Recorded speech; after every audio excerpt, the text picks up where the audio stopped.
এই মাতারে, তোর বেটার মাথাতে এটা কি ভূত চাপেছে? হ্যাঁ, বিয়ার ভূত। শালা এখনো নিজের সম্বন্ধের বেটা একটা কামাই করতে পারে না, রোজগার করে না, আর বিয়াও করবে? এ মাতারে, ভালো করে বুঝা। এমনি কিন্তু আমার মাথা ছাদে মাল নেই, মটকা সবসময় গরম থাকে।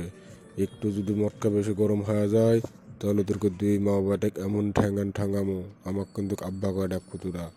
এখনো সময় আছে, ভালো করে বুঝা। কিছু কাজ কাম করে বার কো, বিয়ার ভূত মাথার থেকে নামাবার কয়া দিলাম। এ টাকলা মানুষ এ, তুই তো নিজেই 14 বছর বয়সে বিয়ে করছিলু। সেই জায়গাতে এখন আমার ছেলের বয়স 15 বছর। তাহলে তুই যদি 14 বছর বয়সে বিয়ে করবার পারিস, তাহলে আমার ছেলে 15 বছর বয়সে বিয়ে করতে পারবে না কেরে? আর এই মানুষে, তুই তো নিজেই ঘর যাই থাকিস, তুই নিজে তো রোজগার করিস না রে। তুই বিয়ের পর থেকে আমার বাপের ঘাড়ত বসতে দেখাস, তাহলে তুই যদি খাবার পারিস, তাহলে আমার ছেলের সমস্যা কি? আমার ছেলে তুই বসে বসে খাওয়াবি, না হলে ও ওর শহরের বাড়ির তোর মতো ঘর যাই বসে থেকে খাবে। তোর তো সেই চিন্তা করা লাগবে না। ভালোই ভালোই করছি, তুই আমার ছেলে বিয়ে করবার চাষে বিয়ে দিয়ে দে। এই নিয়ে যদি বাড়াবাড়ি করিস, তাহলে কিন্তু আমার বাপের বাড়িতে তোর ভাত হবে না রে টাকলু, সেটা ভালো করে খাইয়া দিনু। এই মাতারি, তোরা দুই মা বেটা এখন তো আমার সাথে তো গন্ডগোল করবই।